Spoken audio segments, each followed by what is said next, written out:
Bismillahirrahmanirrahim. Assalamualaikum warahmatullahi wabarakatuh. Pada kesempatan kali ini, saya akan membahas tentang Damaskus, kota pusat ilmu yang pemurah dan dermawan. Suatu hari, penjelajah kondang asal Maroko Ibnu Battuta menginjakkan kakinya di Damaskus. Ia begitu kagum melihat kehidupan sosial masyarakat yang dermawan dan pemurah. Ketika itu, sederet lembaga amal berdiri untuk meringankan beban bagi orang-orang yang tak berpunya dan membutuhkan bantuan. Semangat sosial masyarakat Damaskus begitu tinggi, kisah Ibnu Battuta dalam catatan perjalanannya. Saking banyaknya lembaga amal yang berdiri di kota itu, sampai-sampai Ibnu Battuta merasa sulit untuk menghitungnya. Saat itu, orang tak mampu menunaikan ibadah haji ke Makkah akan dibiayai lembaga amal yang ada. Masyarakat Damaskus pun berlomba-lomba mewakafkan tanahnya untuk sekolah, rumah sakit, serta masjid. Damaskus tak hanya dikenal sejarah sebagai kota yang dermawan karena kemakmurannya, namun juga pemurah karena sifatnya. Bian Muqwis mencatat,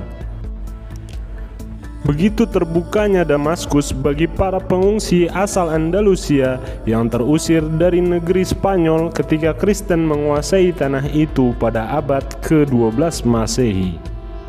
Seabad kemudian, Damaskus menjadi tempat berlabuh warga Iran dan Irak ketika bangsa Mongol menghancurkan tanah kelahiran mereka. Pada abad ke-16, lagi-lagi Damaskus menjadi tempat berlindung pengungsi dari Spanyol, baik Muslim maupun Yahudi yang mencari perlindungan. 3 abad berselang, kota kembali menjadi tanah harapan bagi warga Kaukasus, Kurdi, dan Turki dari ancaman tentara Rusia. Selain dikenal sebagai kota yang pemurah dan dermawan, Damaskus juga kesohor sebagai salah satu pusat ilmu pengetahuan dalam sejarah peradaban Islam. Pada masa kekuasaan Khalifah Nur ad-Din Zangki berkuasa, di Damaskus dibangun sekolah. Khalifah juga mewariskan begitu banyak judul buku bagi perpustakaan yang ada di kota itu. Catatan tentang pesatnya perkembangan ilmu di Damaskus juga digambarkan seorang penjelajah Muslim lainnya, Ibnu Jubair. Saat bertandang ke kota itu pada tahun 1184, dia menyaksikan begitu banyak fasilitas bagi pelajar asing dan pengunjung di Masjid Umayyah. Tak heran bila Ibnu Jubair mendorong para pelajar dan mahasiswa dari Spanyol untuk pergi menimba ilmu ke timur. Setiap orang di barat yang ingin meraih sukses datang ke kota ini untuk belajar, sebab fasilitas dan bantuan di sini begitu melimpah. Para pelajar yang menimba ilmu di sini tak pernah khawatir kekurangan makanan dan tempat bernaung, papar Ibnu Jubair dalam catatan perjalanannya. Pelopor universitas modern pertama di Damaskus dibangun penguasa Seljuk, Nizam al-Mulk. Sepeninggalan Nizam, bermunculan madrasah atau universitas di seantero kota itu pada abad pertengahan. Menurut Tautah, ketika itu di Damaskus berdiri 73 perguruan tinggi, 41 universitas di Yerusalem, 40 universitas di Baghdad, 14 perguruan tinggi di Aleppo, 13 universitas di Tripoli, serta 74 perguruan tinggi di Kairo. Namun, ada pula yang menyebutkan jumlah perguruan tinggi di Damaskus pada era kejayaan Islam mencapai 150 buah. Menurut Ibnu Jubair, madrasah yang paling favorit serta terbaik di dunia saat itu adalah Al-Nuriyah Al-Kubra. Berada di Damaskus, perguruan tinggi itu didirikan Khalifah Nur ad-Din. Selain itu, Ibnu Jubair juga mencatat di kota itu berdiri sebuah rumah sakit tua dan sebuah rumah sakit baru. Rumah sakit yang dibangun umat Islam pertama adalah Rumah Sakit An-Nuri yang dibangun pada tahun 706 Masehi oleh Khalifah Al-Walid Ibnu Abdul Malik dari dinasti Umayyah. Rumah sakit itu dilengkapi dengan peralatan paling modern dan tenaga dokter serta perawat yang profesional. Pada era itu, Damaskus tumbuh pesat sebagai salah satu kota penting yang dikuasai umat Islam. Secara geografis, Damaskus terletak di sebelah barat daya Suriah. Ibu kota Republik Arab Suriah itu berada di oasis suatu dataran separuh gersang.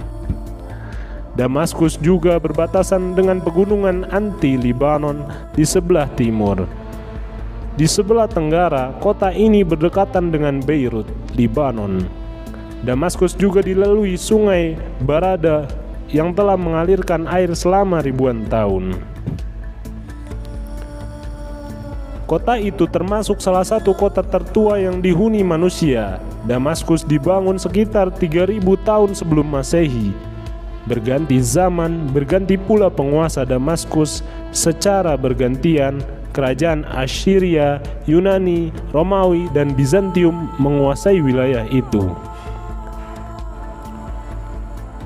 Islam mulai menginjakkan pengaruhnya di kota itu pada era kekuasaan Khalifah Umar bin Khattab. Panglima perang seperti Khalid bin Walid, Amr bin As, Abu Ubaidah bin Jarrah, Yazid bin Abu Sufyan berhasil menunaikan tugasnya untuk menaklukkan Suriah dan Palestina dari kekuasaan Romawi.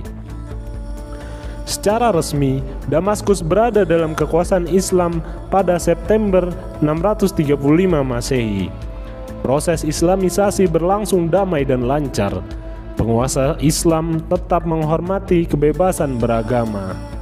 Sejak itulah Suriah menjadi salah satu provinsi pemerintahan Khulafaur Rasyidin yang berpusat di Madinah. Gubernur pertama Suriah adalah Muawiyah bin Abu Sufyan.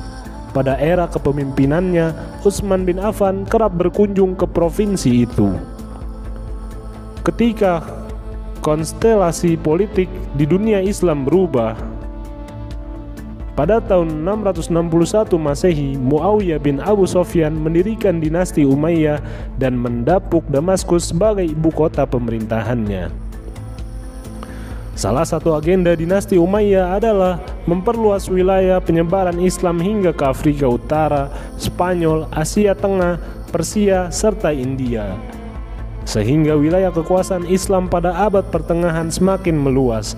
Sekitar tahun 750 Masehi, dinasti Umayyah digulingkan dinasti Abbasiyah dan ibu kota pemerintahan berpindah ke Baghdad.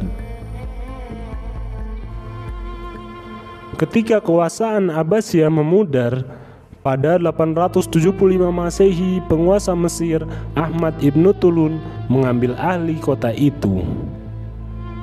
Pada 945 Masehi, dinasti Hamdanids mengambil alih Damaskus.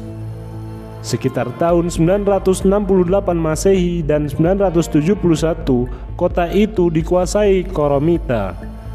Setelah itu, dinasti Fatimiyah di Kairo menguasai Damaskus. Sejak abad ke-11, dinasti Seljuk menguasai kota itu. Pada 1260 Masehi, bangsa Mongol menaklukkan Damaskus. 3 abad berikutnya, Turki Utsmani berkuasa di kota itu. Pada 1946, Suriah memproklamirkan kemerdekaannya. Hingga kini, Damaskus tetap menjadi ibu kotanya. Wassalamualaikum warahmatullahi wabarakatuh.